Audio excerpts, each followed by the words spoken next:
हे there, इस video में करेंगे पैकिंग फ्रैक्शन और पैकिंग फ्रैक्शन का रिलेशन देखेंगे एक न्यूक्लियर स्टेबिलिटी के साथ। तो अभी तक हम न्यूक्लियर स्टेबिलिटी में 2 पॉइंट्स ऑलरेडी कवर कर चुके हैं। Number 2 was mass defect and binding energy per nucleon की क्या मास डिफेक्ट का रोल आ रहा है यहाँ पे, एंड साथ में बाइंडिंग एनर्जी और कैसे बाइंडिंग एनर्जी का न्यूक्लियर स्टेबिलिटी के साथ रिलेशनशिप है।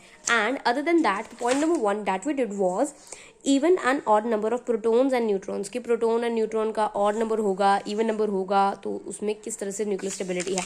In case you haven't watch that, go and check out the videos for nuclear chemistry, there is a separate playlist for that. Okay, now so let's begin with packing fraction. तो packing fraction का क्या मतलब है? देखो, सबसे पहली बात तो होता है पैकिंग। तो पैकिंग का मतलब उसको पैक किस तरह से किया गया। फ्रैक्शन का मतलब हमारे पास आ जाता है कि अगर हम नॉर्मल पैकिंग फ्रैक्शन देखते हैं, अगर हम किसी को सॉलिड ज्योमेट्रीज वगैरह याद हो, अगर हमने जो किया था केमिस्ट्री के टर्म्स में, right, condense state and solid state वगैरह में, तब हमने पैकिंग फ्रैक्शन क्या किया था, कितनी स्पेस ऑक्यूपाई कर रहा है by total space available, correct. तो इन दैट सेंस ओनली आप इसको कंसीडर कर सकते हैं। आगे इसको चेक करते हैं what is all about in case of nuclear chemistry. Now the mass number of an isotope is a whole number. कहता है किसी का जो मास नंबर है वो एक होल नंबर है because it is the sum of proton and neutron. ये बात समझ आई? कैसे किसी का मास नंबर होल नंबर हो सकता है। देखो, होल नंबर क्या होता है, 0 से बड़े नंबर्स जैसे 1 2 3, एंड 0 से बड़े के साथ ही में वो क्या होंगे, 1 2 3 जैसे नंबर्स, ना डेसिमल्स ना फ्रैक्शंस, कुछ वैसा नहीं, ठीक है।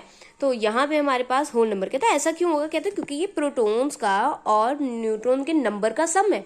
तो एक प्रोटॉन होगा, मान लो हाइड्रोजन की बात करते हैं, सिर्फ एक प्रोटॉन कोई न्यूट्रॉन नहीं, तो कितना नंबर आया, 1, करेक्ट। तो हाइड्रोजन से ही 1 से शुरुआत हुई है, तो आगे सबके मास नंबर क्या होने वाले हैं, 1 2 3 4 5 6। मैं तो सारे बता रही हूँ, बहुत से केसेस है आपको पता है इसमें नहीं होते, बट हाँ आइसोटोप्स वगैरह के लिए कंसीडर करें, जैसे 1 2 3 ये तो हाइड्रोजन की 3 आइसोटोप्स के अंदर ही आ जाता है। तो इसी समय क्या पता चलता है, जो मास नंबर है किसी भी आइसोटोप का वो एक होल नंबर है, वो सम ऑफ प्रोटॉन्स एंड न्यूट्रॉन्स से मिलकर बनता है, इसीलिए।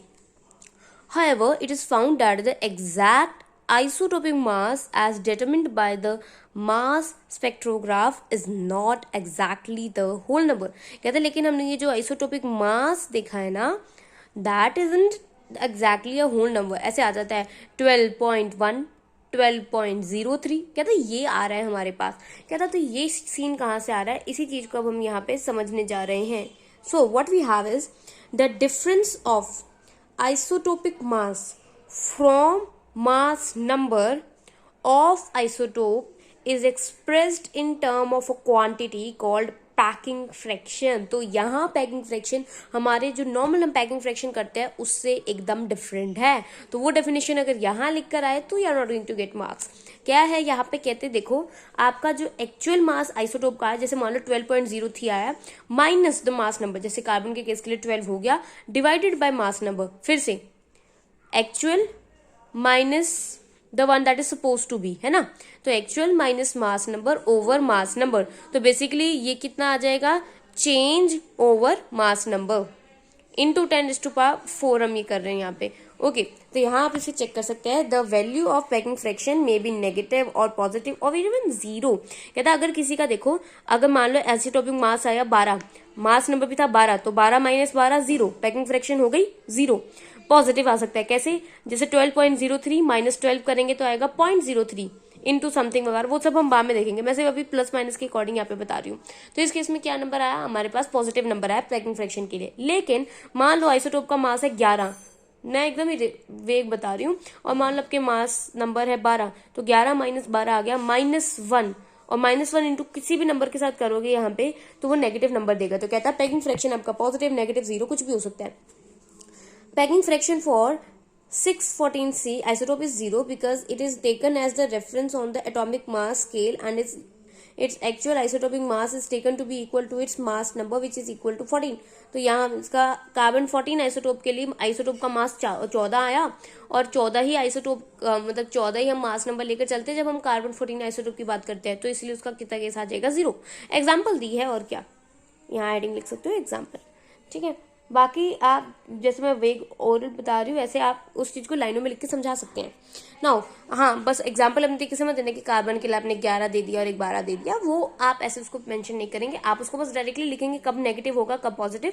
नेगेटिव कब होगा? जब पहले वाला नंबर छोटा होगा, बेसिकली जब वो एक्चुअल आइसोटोपिक मास नंबर से छोटा होगा। पॉजिटिव कब होगा? जब ये नंबर बड़ा होगा। जीरो कब होगा? जब ये दोनों नंबर इक्वल होंगे। Now let us look at the packing fraction value and the stability. What is the relationship between the two? दोनों में क्या relationship है, चलो उसको देखते हैं। The stability of the nucleus depend upon the value of the packing fraction as discussed below. या तो stability इस पे लेना देना है, चलो इसका लेना देना देखते हैं। Number 1, a negative value of packing fraction indicate that the nucleus is stable. तो पहला पॉइंट क्या बनेगा? जब अपनी तरफ नोट्स बनाते हो तो ऐसे लिखते हैं नेगेटिव पीएफ, क्योंकि ऊपर हेडिंग डाल दिया होगा पैकिंग फ्रैक्शन। नेगेटिव पीएफ का मतलब है स्टेबल न्यूक्लियस। तो आपके पास जब पैकिंग फ्रैक्शन नेगेटिव आता है तो आपका न्यूक्लियस क्या होगा? Stable. In this case the actual isotopic mass is less than the mass number. यही होगा ना, जैसे 7 में से अगर आप 11 माइनस करोगे तब नेगेटिव नंबर तभी आ सकता है, 11 में से 7 से थोड़ी आता। इसका मतलब आगे वाला नंबर छोटा ही होगा। In such cases, when the proton and the neutron form a nucleus, a small fraction of their mass is converted into energy in accordance with E equals to mc square. Therefore, such nuclei are more stable. अब यहाँ पे हो क्या रहा है? कहता देखो यहाँ पे हमने क्या बोला कि एक्चुअल में जो मास है वो मास नंबर से कम आ रहा था। मतलब मास नंबर में क्या और था? मान लो 5 प्रोटोन और 6 न्यूट्रॉन मिलने वाले थे, 11 बनने वाला था, लेकिन क्या था उसमें से थोड़ा सा वो एनर्जी बनाने में निकल गया मास, तो जिसके कारण एक्चुअल जो हमने मास वेग करके देखा वो कम हो गया। ठीक है, तो कहता है इस केस में एनर्जी बनाने में निकल गया और इसलिए ये ज्यादा स्टेबल भी हो जाएगा। तो ये हमारे पास आइंस्टाइन की equation equals to mc square का मेंशन जरूर करना। What else? If nuclide has a small positive value of its packing fraction, अगर कहता पैकिंग फ्रैक्शन पॉजिटिव आता है, these nuclei are also stable, तब भी कहता स्टेबल हो जाता है। कैसे? C12 and He4 both have low positive value of packing fraction and both are stable.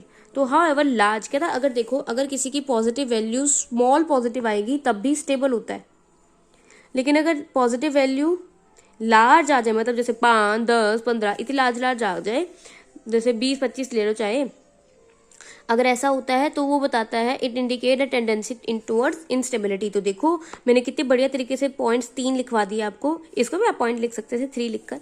तो पहला पॉइंट क्या था?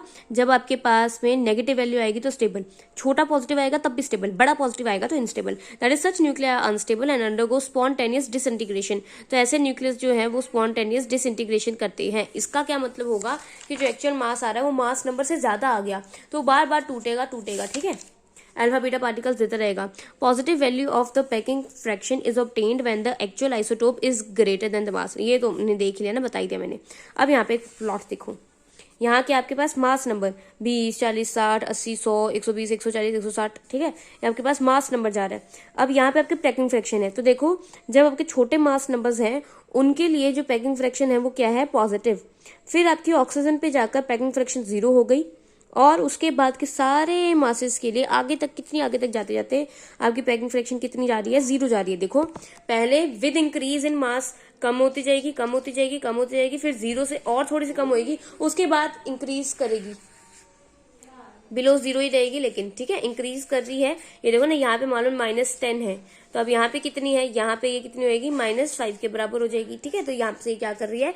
इंक्रीज कर रही है, लेकिन वैल्यू अभी लेस देन 0। हाँ, आगे के मासेस के लिए इस पास लाइन को सरपास करके आगे जा सकती है। देखो जब भी हम ग्राफ को देखते हैं ऐसी चीजों को समझना चाहिए, उसके बाद हम उसके हिसाब से ऑब्जर्वेशन खुद भी लिख सकते ना। Helium and carbon have mass number 1, 14, 12। 1 minute, फिर इन्होंने पहले हाइड्रोजन बोला होगा ना तभी। ओके ना, helium and carbon have mass number 1, 4, 12 respectively and do not fall on the curve. कहते यहाँ पे आपका फिर हाइड्रोजन होगा बेटा, कहीं ना कहीं हाइड्रोजन है, हीलियम है और कार्बन है। कहते इनका जो मास नंबर है वो 1 है, 14 है और 12 है, वो इस कर्व पे वो 3 नहीं आते हैं। ठीक, their packing fraction are slightly positive and hence they are nuclear are stable। कहते हैं इनका जो पैकिंग फ्रैक्शन है वो हमारा पॉजिटिव वैल्यू होता है। और देखो पॉजिटिव वैल्यू में ही आ रहा है, देखो हीलियम भी पॉजिटिव कार्बन और यहाँ पे भी हाइड्रोजन होगा कहीं पे। कहते हैं इनका जो ये पॉजिटिव रेंज के अंदर आता है। लेकिन हाँ, ये ग्राफ पे नहीं आ रही लाइन है, ये आप पहली लाइन मेंशन करोगे क्योंकि बाहर कौन है उसको बता दिया। Packing fraction of oxygen with mass number 16 and isotopic mass 15.999 is negative. कहता है ऑक्सीजन के लिए पैकिंग फ्रैक्शन आपका नेगेटिव आता है and hence this isotope of oxygen is stable. तो यहाँ पे आप एग्जैक्टली आप देख सकते हो कितना फर्क पड़ रहा है इसमें और इसमें। कितना फर्क है? 0.001 का फर्क पड़ रहा है। ठीक है, तो मतलब ये आपका आइसोटोपिक मास छोटा है इसके कंपैरेटिवली, इसलिए नेगेटिव आया। एकदम जीरो लाइन से ये ना, फिर आपको एकदम जरा से इसको आप नीचे करके दिखा सकते हो, मतलब फिलहाल ये जीरो लाइन पे ही है। तो कहता है यहाँ पे इसकी वैल्यू ये आपका क्या आ जाएगा? स्टेबल आएगा। ये हाइड्रोजन हीलियम वगैरह ये जो है और कार्बन है ये भी स्टेबल है क्योंकि इनकी पॉजिटिव वैल्यू छोटी है। ठीक है, देखो ना यहाँ पे कोई है जिसकी पॉजिटिव वैल्यू 60 तक जा रही हो तो वो आपका फिर अनस्टेबल तक जा सकता है।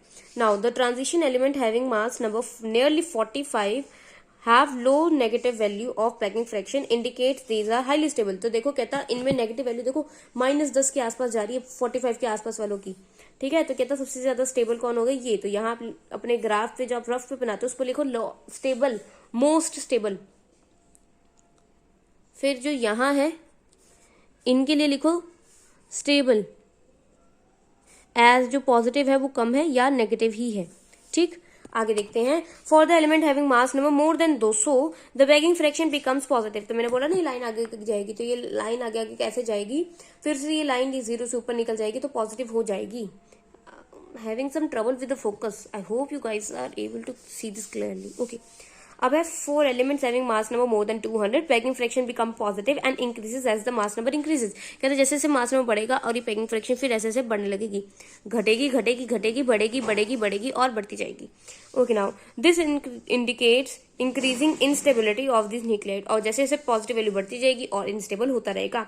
Element with the mass number more than 230 have high positive value of the packing fraction and hence these are highly unstable. तो कहते हैं 230 से ज्यादा जिनका मास है ना वो अनस्टेबल होती है। The element having mass number more than 230 are radioactive and disintegrate spontaneously. तो ये आपके 5 के 5 पॉइंट्स बहुत बढ़िया पॉइंट्स हैं। अगर आपके डायरेक्टली क्वेश्चन आ जाता on the basis of packing fraction तो ये पॉइंट्स आपको 5 के 5 मेंशन करने हैं। हो सकता है एक आध पॉइंट ऑब्वियसली आप भूल जाओगे, लेकिन बाकी पॉइंट जैसे ये कैसे पॉजिटिव है, ये वाले सबसे स्टेबल कैसे हैं, ये आगे जाके बढ़ेगा तो आगे वाले स्टेबल अनस्टेबल होते जाएंगे, और 230 के बाद वाले तो सारे ही अनस्टेबल है। 4 पॉइंट्स तो यही हो गए। ठीक है, और हाँ एक और जीरो का ऑक्सीजन का और है क्या, बस। ठीक है, तो दिस इज डन।